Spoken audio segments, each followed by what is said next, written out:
गुरुर्ब्रह्मा गुरुर्विष्णु गुरुर्देवो महेश्वरः गुरु साक्षात् परं ब्रह्म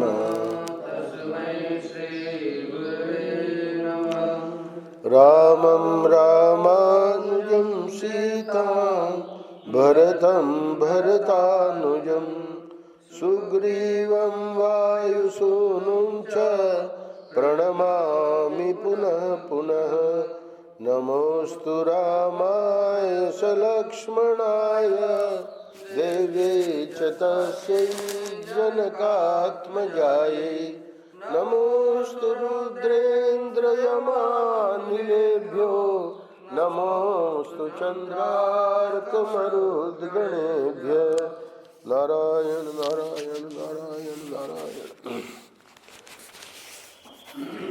श्रीमद् वाल्मीकि रामायण अरण्यकांड। कल प्रसंग को विराम दिया था।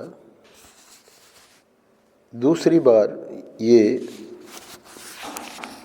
रावण जो है मारीच के पास पहुंचा, क्योंकि शूर्पणखा ने बड़ी फटकार लगाई। तो ये मारीच पूछ रहा है कि आप अभी अभी आए थे और फिर से आए हैं, तो इसमें क्या कारण है? राजन, तुम्हारी लंका में कुशल तो है? हे राक्षस राज, तुम किस काम के लिए पुनः इतनी जल्दी यहाँ आए हो? मारीच के इस प्रकार पूछने पर बातचीत करने में कुशल महातेजस्वी रावण ने उससे इस प्रकार कहा। अब ये आगे का जो प्रसंग है 6 अध्यायों में, मारीच को राजी तो नहीं कर पाया, पर ऐसी कोई विकल्प भी नहीं रखा उसके सामने, या तो मेरे हाथ से मरो या ठाकुर जी के हाथ से। तो कथा हम सब लोगों को पता है, पर यहाँ वाल्मीकि रामायण में ये प्रसंग बहुत विस्तार में है। हे तात मारीच, रावण कह रहा है, मैं सब बता रहा हूँ, मेरी बात सुनो। इस समय मैं बहुत दुखी हूँ और इस दुख की अवस्था में तुम ही मुझे सबसे बढ़कर सहारा देने वाले हो। दूसरी बार मैं इसलिए आया हूँ कि तुम्हारे द्वारा ही ये काम बनेगा। तुम जनस्थान को जानते हो, जहाँ मेरा भाई खर, महाबाहु दूषण, मेरी बहन शूर्पणखा, मांसभोजी राक्षस महाबाहु त्रिशरा तथा और भी बहुत से लक्ष्यवेद में कुशल शूरवीर निशाचर रहा करते थे। वे सभी राक्षस मेरी आज्ञा से वहाँ घर बनाकर रहते थे और उस विशाल वन में जो धर्माचरण करने वाले मुनि थे उन्हें सताया करते थे। उत्तम वाल्मीकि रामायण के उत्तरकांड में बहुत सारी बातें आवेंगी, तो उसमें ये बात आई है कि शूर्पणखा विधवा हो गई थी। ये रावण ने काल के बहुत सारे राक्षस थे, उनको मारा था और उसमें वो भी मारा गया, शूर्पणखा का पति भी। तो उसके बाद बड़ी दुखी हुई, तो उसने शूर्पणखा को यहीं भेज दिया कि तुम दंडकारण्य में खरदूषण के साथ रहो। तो वहाँ खर के मन का अनुसरण करने वाले तथा युद्ध विषयक उत्साह से संपन्न 14,000 शूरवीर राक्षस रहते थे, जो भयंकर कर्म करने वाले थे। जनस्थान में निवास करने वाले जितने महाबली राक्षस थे, वे सब के सब उस समय अच्छी तरह सन्नद्ध होकर युद्ध क्षेत्र में राम के साथ जा भिड़े थे। वे खर आदि राक्षस नाना प्रकार के अस्त्र शस्त्रों का प्रहार करने में कुशल थे, परंतु युद्ध के मुहाने पर रोष में भरे हुए श्री राम ने अपने मुंह से कोई कड़वी बात न कहकर बाणों के साथ धनुष का ही व्यापार आरंभ किया। पैदल और मनुष्य होकर भी राम ने अपने धमकते हुए बाणों से भयंकर तेज वाले 14,000 राक्षसों का विनाश कर डाला और उसी युद्ध में खर को भी मौत के घाट उतारकर दूषण को भी मार गिराया। साथ ही त्रिशरा का वध करके उसने दंडकारण्य को दूसरों के लिए निर्भय बना दिया। उसके पिता ने कुपित होकर उसे पत्नी सहित घर से निकाल दिया है। उसका जीवन क्षीण हो चला है। यह क्षत्रिय कुल कलंक राम ही उस राक्षस सेना का घातक है। वे शील रहित, क्रूर, तीखे स्वभाव वाला, मूर्ख, लोभी, अजितेंद्रिय, धर्म त्यागी, अधर्मात्मा और समस्त प्राणियों के अहित में तत्पर रहने वाला है। जिसने बिना किसी वैर विरोध के केवल बल का आश्रय ले मेरी बहन के नाक कान काट कर उसका रूप बिगाड़ दिया, उससे बदला लेने के लिए मैं भी उसकी देव कन्या के समान सुंदरी पत्नी सीता को जनस्थान से बलपूर्वक हर लाऊंगा। तुम उस कार्य में मेरी सहायता करो। हे महाबली राक्षस, तुम जैसे पार्श्ववर्ती सहायक के और अपने भाइयों के बल पर ही मैं समस्त देवताओं की यहाँ कोई परवाह नहीं करता, अतः तुम मेरे सहायक हो जाओ, क्योंकि तुम मेरी सहायता करने में समर्थ हो। पराक्रम में, युद्ध में और वीरोचित अभिमान में तुम्हारे समान कोई नहीं है। नाना प्रकार के उपाय बताने में भी तुम बड़े बहादुर हो। बड़ी बड़ी मायाओं का प्रयोग करने में भी विशेष कुशल हो। रावण को पता था मारीच के बारे में। हे निशाचर, इसीलिए मैं तुम्हारे पास आया हूँ।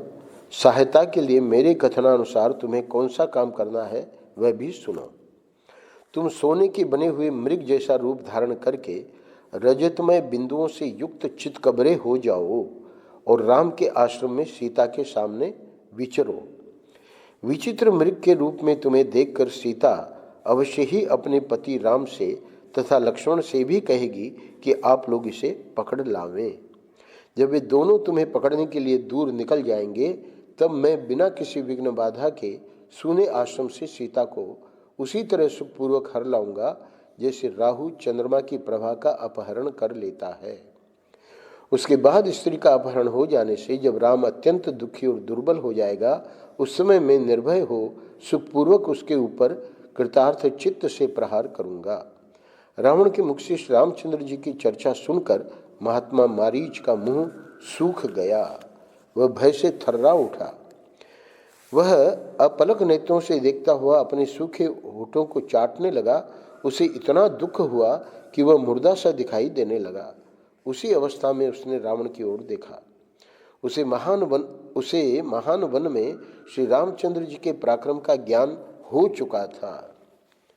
विश्वामित्र के यज्ञ में भुक्त भोगी है मारीच, इसलिए वह मन ही मन अत्यंत भयभीत और दुखी हो गया तथा हाथ जोड़कर रावण से यथार्थ वचन बोला।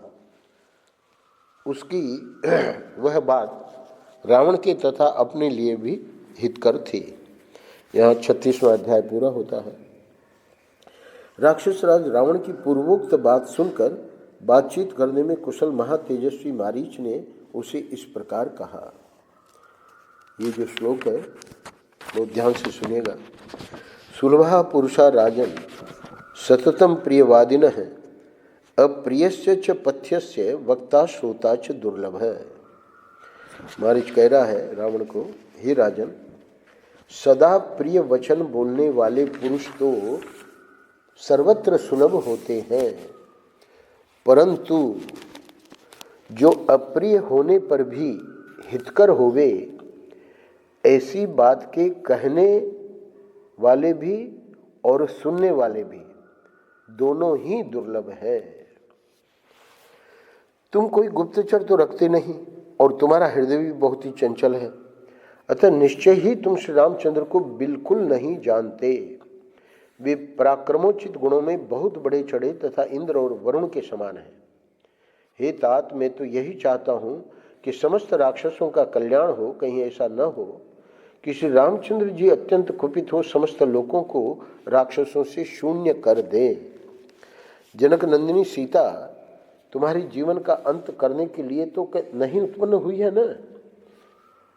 कहीं ऐसा न हो कि सीता के कारण तुम्हारे ऊपर कोई बहुत बड़ा संकट आ जाए। तुम जैसे स्वेच्छाचारी और उच्छृंखल राजा को पाकर लंकापुरी तुम्हारे और राक्षसों के साथ ही नष्ट न हो जावे। जो राजा तुम्हारे समान दुराचारी, स्वेच्छाचारी, पापपूर्ण विचार रखने वाला और खोटी बुद्धि वाला होता है, वह अपना, अपने स्वजनों का तथा समूचे राष्ट्र का भी विनाश कर डालता है। रावण ने जो जो शब्द प्रयोग किए थे भगवान राम के लिए, वो मारीच कह रहा है कि तुम ही खोटी बुद्धि वाले हो। श्री रामचंद्र जी न तो पिता द्वारा त्यागे या निकाले गए हैं, न उन्होंने धर्म की मर्यादा का किसी तरह त्याग किया है, न वे लोभी हैं, न दूषित आचार विचार वाले हैं, और न क्षत्रिय कुल कलंक ही हैं। कौशल्या का आनंद बढ़ाने वाले श्री राम धर्म संबंधी गुणों से हीन नहीं हुए हैं। उनका स्वभाव भी किसी प्राणी के प्रति तीखा नहीं है। वे सदा समस्त प्राणियों के हित में ही तत्पर रहते हैं। जितने आरोप लगाए थे सबका खंडन कर दिया। रानी कैकेयी ने पिता को धोखे में डालकर मेरे वनवास का वर मांग लिया। यह देखकर धर्मात्मा श्री राम ने मन ही मन यह निश्चय किया कि मैं पिता को सत्यवादी बनाऊंगा, उनके दिए हुए वर या वचन को पूरा करूंगा। इस निश्चय के अनुसार वे स्वयं ही वन को चल दिए। माता कैकेयी और पिता राजा दशरथ का प्रिय करने की इच्छा से ही वे स्वयं राज्य और भोगों का परित्याग करके दंडक वन में प्रविष्ट हुए हैं। हे तात, श्री राम क्रूर नहीं हैं, वे मूर्ख और अजितेंद्रिय भी नहीं हैं। श्री राम में मिथ्या भाषण का दोष मैंने कभी नहीं सुना है, अतः उनके विषय में तुम्हें ऐसी उल्टी बातें कभी नहीं कहनी चाहिए। श्री राम धर्म के मूर्तिमान स्वरूप हैं। वे साधु और सत्य पराक्रमी हैं। जैसे इंद्र समस्त देवताओं के अधिपति हैं, उसी प्रकार श्री राम भी संपूर्ण जगत के राजा हैं। उनकी पत्नी विदेह राजकुमारी सीता अपने ही पातिव्रत्य के तेज से सुरक्षित हैं। जैसे सूर्य की प्रभा उससे अलग नहीं की जा सकती, उसी तरह सीता को श्री राम से अलग करना असंभव है। ऐसी दशा में तुम बलपूर्वक उनका अपहरण कैसे करना चाहते हो? श्री राम प्रज्वलित अग्नि के समान है। बाण ही उस अग्नि की ज्वाला है, धनुष और खड्ग ही उसके लिए ईंधन का काम करते हैं। तुम्हें युद्ध के लिए सहसा उस अग्नि में प्रवेश नहीं करना चाहिए। हे तात, धनुष ही जिसका फैला हुआ दीप्तिमान मुख है और बाण ही प्रभा है, जो अमर्ष में भरा हुआ है, धनुष और बाण धारण किए खड़ा है, रोषवश तीखे स्वभाव का परिचय देता है और शत्रु सेना के प्राण लेने में समर्थ है, उस राम रूपी यमराज के पास तुम्हें यहाँ अपने राज्य सुख और प्यारे प्राणों का मोह छोड़कर सहसा नहीं जाना चाहिए। जनक किशोरी सीता जिनकी धर्म पत्नी है, उनका तेज अप्रमेय है। श्री रामचंद्र जी का धनुष उनका आश्रय है, अतः तुम में इतनी शक्ति नहीं है कि वन में उनका अपहरण कर सको। श्री रामचंद्र जी मनुष्यों में सिंह के समान पराक्रमी हैं। उनका वक्षस्थल सिंह के समान उन्नत है। भामिनी सीता उनकी प्राणों से भी अधिक प्रियतमा पत्नी है। वे सदा अपने पति का ही अनुसरण करती हैं। मिथिलेश कुमारी सीता ओजस्वी श्री राम की प्यारी पत्नी है। वे प्रज्वलित अग्नि की ज्वाला के समान असह्य है, अतः उन सुंदरी सीता पर बलात् नहीं किया जा सकता। हे राक्षस राज, यह व्यर्थ का उद्योग करने से तुम्हें क्या लाभ होगा? जिस दिन युद्ध में तुम्हारे ऊपर श्री राम की दृष्टि पड़ जाए, उसी दिन तुम अपने जीवन का अंत समझना। यदि तुम अपने जीवन का सुख का और परम दुर्लभ राज्य का चिरकाल तक उपभोग करना चाहते हो, तो श्री राम का अपराध न करो। तुम विभीषण आदि सभी धर्मात्मा मंत्रियों के साथ सलाह करके अपने कर्तव्य का निश्चय करो। अपने और श्री राम के दोषों तथा गुणों के बलाबल पर भली भांति विचार करके अपनी और श्री रामचंद्र जी की शक्ति को ठीक ठीक समझ लो। फिर क्या करने से तुम्हारा हित होगा, इसका निश्चय करके जो उचित जान पड़े वही कार्य तुम्हें करना चाहिए। हे निशाचर राज, मैं तो समझता हूँ कि कौशल राजकुमार श्री रामचंद्र जी के साथ तुम्हारा युद्ध करना उचित नहीं है। अब पुनः मेरी एक बात और सुनो, ये तुम्हारे लिए बहुत ही उत्तम, उचित और उपयुक्त सिद्ध होगी। 37वां अध्याय यहाँ पूरा होता है। अगले अध्याय में अब वो घटना सुना रहा है जहाँ भगवान राम ने मारीच के साथ और दूसरे जो थे उनके साथ जो विश्वामित्र जी के यज्ञ में, एक समय की बात है कि मैं अपने पराक्रम के अभिमान में आकर पर्वत के समान शरीर धारण किए इस पृथ्वी पर चक्कर लगा रहा था। उस समय मुझ में 1000 हाथियों का बल था। मेरा शरीर नील मेघ के समान काला था। मैंने कानों में पक्के सोने के कुंडल पहन रखे थे। मेरे मस्तक पर किरीट था और हाथ में परिघ। मैं ऋषियों के मांस खाता और समस्त जगत के मन में भय उत्पन्न करता हुआ दंडकारण्य में विचर रहा था। उन दिनों धर्मात्मा महामुनि विश्वामित्र को मुझसे बड़ा भय हो गया था। वे स्वयं राजा दशरथ के पास गए और उनसे इस प्रकार बोले, हे नरेश्वर, मुझे मारीच नामक राक्षस से घोर भय प्राप्त हुआ है। अतः ये श्री राम मेरे साथ चले और पर्व के दिन एकाग्रचित्त हो मेरी रक्षा करें। मुनि के ऐसा कहने पर उस समय धर्मात्मा राजा दशरथ ने महामुनि विश्वामित्र को इस प्रकार उत्तर दिया, हे मुनिश्रेष्ठ रघुकुल नंदन राम की अवस्था अभी 12 वर्ष से भी कम है। नीचे टिप्पणी दी है, यद्यपि बालकांड के 20वें सर्ग के दूसरे श्लोक में राजा दशरथ ने श्री राम की अवस्था 16 वर्ष से कम यानी 15 वर्ष की बताई थी, तथापि यहाँ मारीच ने रावण के मन में भय उत्पन्न करने के लिए 4 वर्ष कम अवस्था बताई है। जो छोटी अवस्था में इतने महान पराक्रमी थे, वे बड़े होने पर न जाने कैसे होंगे, ये लक्ष्य कराना ही यहाँ मारीच को अभिष्ट है। तो ये कह रहा है, रकुल नंदन राम की अवस्था दशरथ जी कह रहे हैं मारीच को, उनको विश्वामित्र जी को, रकुल नंदन राम की अवस्था अभी 12 वर्ष से भी कम है। इन्हें अस्त्र शस्त्रों के चलाने का पूरा अभ्यास भी नहीं है। आप चाहें तो मेरे साथ मेरी सारी सेना वहाँ चलेगी और मैं चतुरंगिणी सेना के साथ स्वयं ही चलकर आपकी इच्छा के अनुसार उस शत्रु रूप निशाचर का वध करूँगा। राजा के ऐसा कहने पर मुनि उनसे इस प्रकार बोले, उस राक्षस के लिए श्री राम के सिवाय दूसरी कोई शक्ति पर्याप्त नहीं है।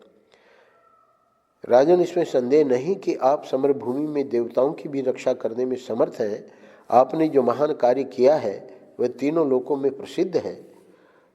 हे शत्रुओं को संताप देने वाले नरेश, आपके पास जो विशाल सेना है वह आपकी इच्छा हो तो यहीं रहे, आप भी यहीं रहे। महातेजस्वी श्री राम बालक है तो भी उस राक्षस का दमन करने में समर्थ है। अतः मैं श्री राम को ही साथ लेकर जाऊंगा, आपका कल्याण हो। ऐसा कहकर लक्ष्मण सहित राजकुमार श्री राम को साथ ले महामुनि विश्वामित्र बड़ी प्रसन्नता के साथ अपने आश्रम को गए। इस प्रकार दंडकारण्य में जाकर उन्होंने यज्ञ के लिए दीक्षा ग्रहण की और श्री राम अपने अद्भुत धनुष की टंकार करते हुए उनकी रक्षा के लिए पास ही खड़े हो गए। उस समय तक श्री राम में जवानी के चिन्ह प्रकट नहीं हुए थे। उनकी किशोरावस्था थी। वे एक शोभाशाली बालक के रूप में दिखाई देते थे। उनके श्रीअंग का रंग सांवला और आंखें बड़ी सुंदर थीं। वे एक वस्त्र धारण किए, हाथों में धनुष लिए सुंदर शिखा और सोने के हार से सुशोभित थे। उस समय अपने उद्दीप्त तेज से दंडकारण्य की शोभा बढ़ाते हुए श्री रामचंद्र नवोदित बालचंद्र के समान दृष्टिगोचर होते थे। इधर मैं भी मेघ के समान काले शरीर से बड़े घमंड के साथ उस आश्रम के भीतर घुसा। मेरे कानों में तपाए हुए सुवर्ण के कुंडल झलमला रहे थे। मैं बलवान तो था ही, मुझे वरदान भी मिल चुका था कि देवता मुझे मार नहीं सकेंगे। भीतर प्रवेश करते ही श्री रामचंद्र जी की दृष्टि मुझ पर पड़ी। मुझे देखते ही उन्होंने सहसा धनुष उठा लिया और बिना किसी घबराहट के उस पर डोरी चढ़ा दी। मैं मोहवश श्री रामचंद्र जी को यह बालक है ऐसा समझकर उनकी अवहेलना करता हुआ बड़ी तेजी के साथ विश्वामित्र की उस यज्ञ वेदी की ओर दौड़ा। इतने ही में श्री राम ने एक ऐसा तीखा बाण छोड़ा जो शत्रु का संहार करने वाला था, परंतु उस बाण की चोट खाकर मैं मरा नहीं, 100 योजन दूर समुद्र में आकर गिर पड़ा। हे तात, वीर श्री रामचंद्र जी उस समय मुझे मारना नहीं चाहते थे, इसीलिए मेरी जान बच गई। उनके बाण के वेग से में भ्रांत चित्त होकर दूर फेंक दिया गया और समुद्र के गहरे जल में गिरा दिया गया। हे तात, फिर दीर्घ काल के पश्चात जब मुझे चेत हुआ तब मैं लंकापुरी में गया। इस प्रकार उस समय मैं मरने से बचा। अनायास ही महान कर्म करने वाले श्री राम उन दिनों अभी बालक थे और उन्हें अस्त्र चलाने का पूरा अभ्यास भी नहीं था। तो भी उन्होंने मेरे उन सभी सहायकों को मार गिराया जो मेरे साथ गए थे। इसलिए मेरे मना करने पर भी यदि तुम श्री राम के साथ विरोध करोगे तो शीघ्र ही घोर आपत्ति में पड़ जाओगे और अंत में अपने जीवन से भी हाथ धो बैठोगे। खेल कूद और भोग विलास के क्रम को जानने वाले तथा सामाजिक उत्सवों को ही देख देख कर दिल बहलाने वाले राक्षसों के लिए तुम संताप और अनर्थ यानी मौत बुला लाओगे। मिथिलेश कुमारी सीता के लिए तुम्हें धनियों की अट्टालिकाओं तथा राजभवनों से भरी हुई एवं नाना प्रकार के रत्नों से विभूषित लंकापुरी का विनाश भी अपनी आंखों देखना पड़ेगा। जो लोग आचार विचार से शुद्ध हैं और पाप या अपराध नहीं करते हैं, वे भी यदि पापियों के संपर्क में चले जाएं तो दूसरों के पापों से ही नष्ट हो जाते हैं। जैसे सांप वाले सरोवर में निवास करने वाली मछलियां उस सर्प के साथ ही मारी जाती हैं। तुम देखोगे कि जिनके अंग दिव्य चंदन से चर्चित होते थे तथा जो दिव्य आभूषणों से विभूषित रहते थे, वे ही राक्षस तुम्हारे ही अपराध से मारे जाकर पृथ्वी पर पड़े हुए हैं। तुम्हें यह भी दिखाई देगा कि कितने ही निशाचरों की स्त्रियां हर ली गई हैं और कुछ की स्त्रियां साथ हैं तथा वे युद्ध में मरने से बचकर असहाय अवस्था में दसों दिशाओं की ओर भाग रहे हैं। निसंदेह तुम्हारे सामने वह दृश्य भी आएगा कि लंकापुरी पर बाणों का जाल सा बिछ गया है। वह आग की ज्वालाओं से घिर गई है और उसका एक एक घर जलकर भस्म हो गया है। हे राजन, पराई स्त्री के संसर्ग से बढ़कर दूसरा कोई महान पाप नहीं है। तुम्हारे अंतःपुर में हजारों युवती स्त्रियां हैं, उन अपनी ही स्त्रियों में अनुराग रखो, अपने कुल की रक्षा करो, राक्षसों के प्राण बचाओ तथा अपनी मान प्रतिष्ठा, उन्नति, राज्य और प्यारे जीवन को नष्ट न होने दो। यदि तुम अपनी सुंदरी स्त्रियों तथा मित्रों का सुख अधिक काल तक भोगना चाहते हो तो श्री राम का अपराध न करो। मैं तुम्हारा हितैषी सुहृद हूँ। यदि मेरे बारंबार मना करने पर भी तुम हठपूर्वक सीता का अपहरण करोगे तो तुम्हारी सारी सेना नष्ट हो जाएगी और तुम श्री राम के बाणों से अपने प्राण गंवाकर बंधु बांधवों के साथ यमलोक की यात्रा करोगे। 38वां अध्याय यहाँ पूरा होता है। अब अगले अध्याय में इस प्रकार इस समय तो मैं किसी तरह श्री रामचंद्र जी के हाथ से जीवित बच गया, मारीच कह रहा है। उसके बाद इन दिनों जो घटना घटित हुई है उसे भी सुन लो। श्री राम ने मेरी वैसी दुर्दशा कर दी थी तो भी मैं उनके विरोध से बाज नहीं आया। एक दिन मृग रूपधारी 2 राक्षसों के साथ मैं भी मृग का ही रूप धारण करके दंडक वन में गया। मैं महान बलशाली तो था ही, मेरी जीभ आग के समान उद्दीप्त हो रही थी। दाढ़ें भी बहुत बड़ी थी, सींग तीखे थे और मैं महान मृग के रूप में मांस खाता हुआ दंडकारण्य में विचरने लगा। हे रावण, मैं अत्यंत भयंकर रूप धारण किए अग्निशालाओं में, जलाशयों के घाटों पर तथा देव वृक्षों के नीचे बैठे हुए तपस्वी जनों को तिरस्कृत करता हुआ सब ओर विचरण करने लगा। दंडकारण्य के भीतर धर्मानुष्ठान में लगे हुए तापसों को मारकर उनका रक्त पीना और मांस खाना, यही मेरा काम था। मेरा स्वभाव तो क्रूर था ही। मैं ऋषियों के मांस खाता और वन में विचरने वाले प्राणियों को डराता हुआ रक्तपान करके मतवाला हो दंडक वन में घूमने लगा। इस प्रकार उस समय दंडकारण्य में विचरता हुआ धर्म को कलंकित करने वाला मैं मारीच, तापस धर्म का आश्रय लेने वाले श्री राम, विदेह नंदिनी महाभागा सीता तथा मिताहारी तपस्वी के रूप में समस्त प्राणियों के हित में तत्पर रहने वाले महारथी लक्ष्मण के पास जा पहुंचा। वन में आए हुए महाबली श्री राम को यह एक तपस्वी है ऐसा जानकर उनकी अवहेलना करके मैं आगे बढ़ा और पहले के वैर का बारंबार स्मरण करके अत्यंत कुपित हो उनकी ओर दौड़ा। उस समय मेरी आकृति मृग के ही समान थी। मेरे सिंग बड़े तीखे थे। उनके पहले के प्रहार को याद करके मैं उन्हें मार डालना चाहता था। मेरी बुद्धि शुद्ध न होने के कारण मैं उनकी शक्ति और प्रभाव को भूल सा गया था। हम तीनों को आते देख श्री राम ने अपने विशाल धनुष को खींचकर 3 पैने बाण छोड़े जो गरुड़ और वायु के समान शीघ्रगामी तथा शत्रु के प्राण लेने वाले थे। झुकी हुई गांठ वाले वे सब तीनों बाण जो वज्र के समान दुस्सह अत्यंत भयंकर तथा रक्त पीने वाले थे एक साथ ही हमारी ओर आए। मैं तो श्री राम के पराक्रम को जानता था और पहले एक बार उनके भय का सामना कर चुका था, इसलिए शठता पूर्वक उछलकर भाग निकला। भाग जाने से मैं तो बच गया, किंतु मेरे वे दोनों साथी राक्षस मारे गए। इस बार श्री राम के बाण से किसी तरह छुटकारा पाकर मुझे नया जीवन मिला और तभी से संन्यास लेकर समस्त दुष्कर्मों का परित्याग करके स्थिर चित्त हो योगाभ्यास में तत्पर रहकर तपस्या में लग गया।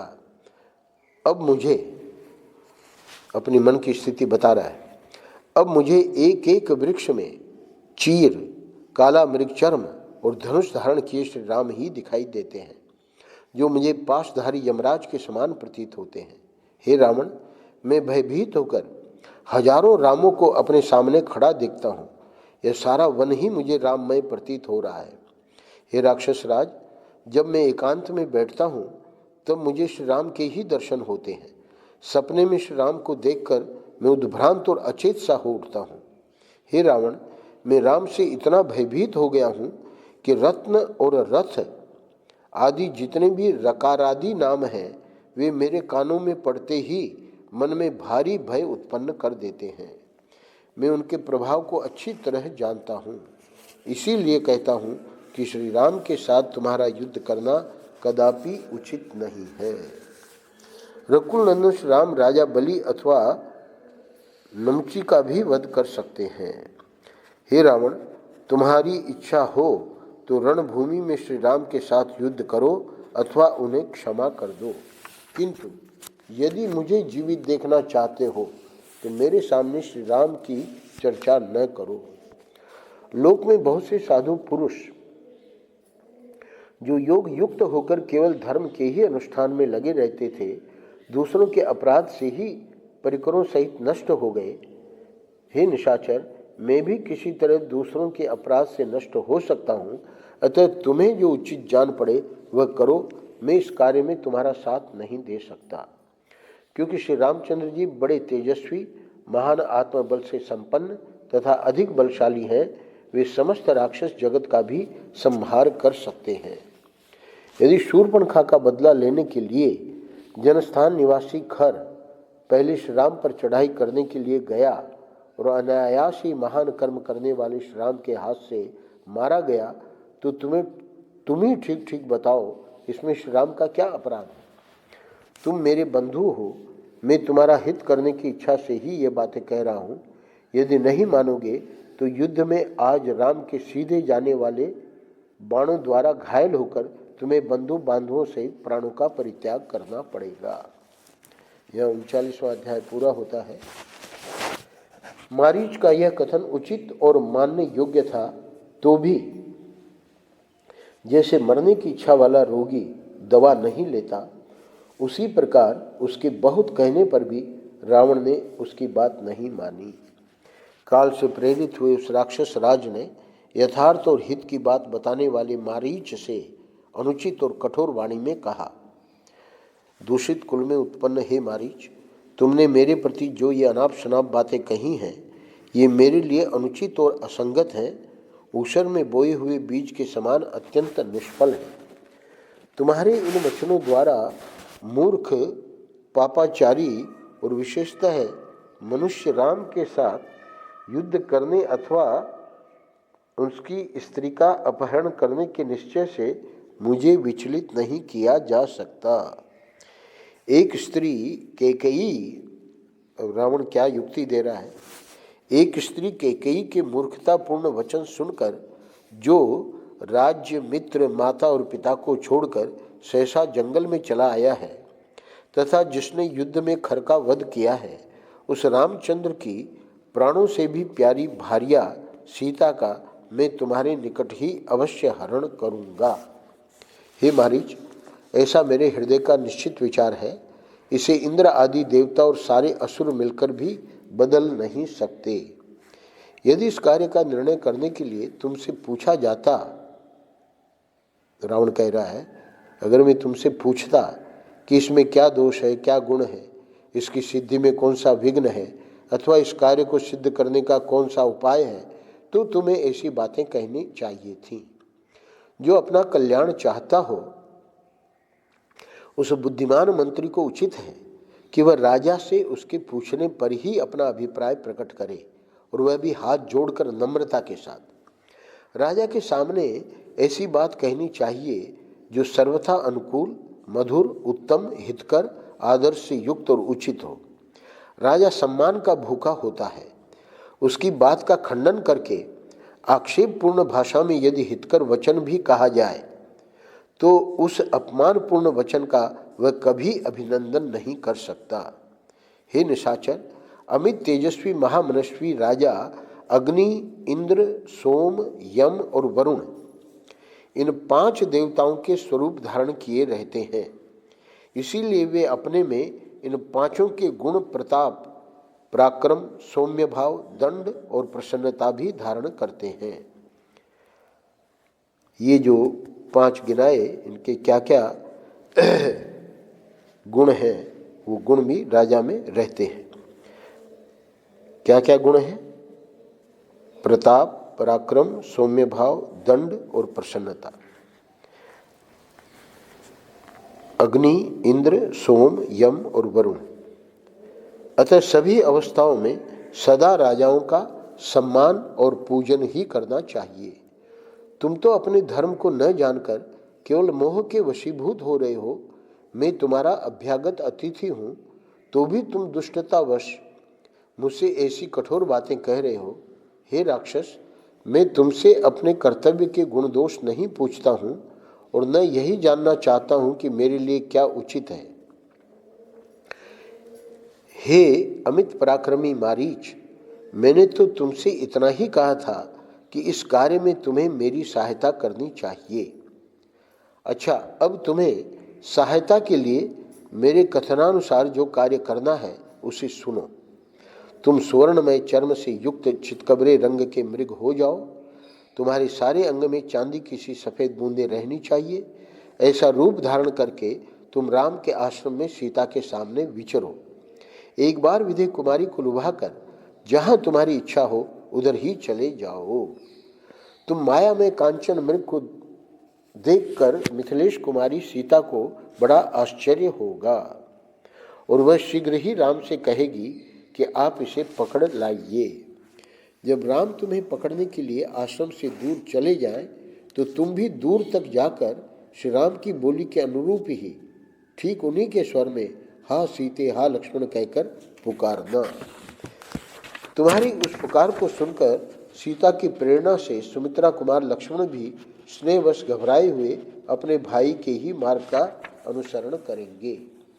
इस प्रकार राम और लक्ष्मण दोनों के आश्रम से दूर निकल जाने पर मैं सुखपूर्वक सीता को हर लाऊंगा, ठीक उसी तरह जैसे इंद्र शची को हर लाए थे। उत्तम व्रत का पालन करने वाले हे राक्षस मारीच, इस प्रकार इस कार्य को संपन्न करके जहां तुम्हारी इच्छा हो वहां चले जाना। मैं इसके लिए तुम्हें अपना आधा राज्य दे दूंगा। हे सौम्य, अब इस कार्य की सिद्धि के लिए प्रस्थान करो। तुम्हारा मार्ग मंगलमय हो। मैं रथ पर बैठकर दंडक वन तक तुम्हारे पीछे पीछे चलूंगा। राम को धोखा देकर बिना युद्ध किए ही सीता को अपने हाथ में करके कृतार्थ हो तुम्हारे साथ ही लंका को लौट चलूंगा। हे मारीच, यदि तुम इनकार करोगे तो तुम्हें अभी मार डालूंगा। मेरा यह कार्य तुम्हें अवश्य करना पड़ेगा। मैं बल प्रयोग करके भी तुमसे यह काम कराऊंगा। राजा के प्रतिकूल चलने वाला पुरुष कभी सुखी नहीं होता है। 40वें अध्याय के अंतिम श्लोक में, राम के सामने जाने पर तुम्हारे प्राण जाने का संदेह मात्र है, परंतु मेरे साथ विरोध करने पर तो आज ही तुम्हारी मृत्यु निश्चित है। इन बातों पर बुद्धि लगाकर भली भांति विचार कर लो, उसके बाद यहाँ जो हितकर जान पड़े उसे उसी प्रकार तुम करो। कल हम लोग भगवान राम का जन्म है तो इस प्रसंग को परसों करेंगे। कल भगवान के बालकांड में जन्म के संबंध में जो वाल्मीकि रामायण में बातें आई हैं तो उसी को एक बार फिर से पढ़ेंगे। नारायण नारायण नारायण नारायण। श्री राम जय जय।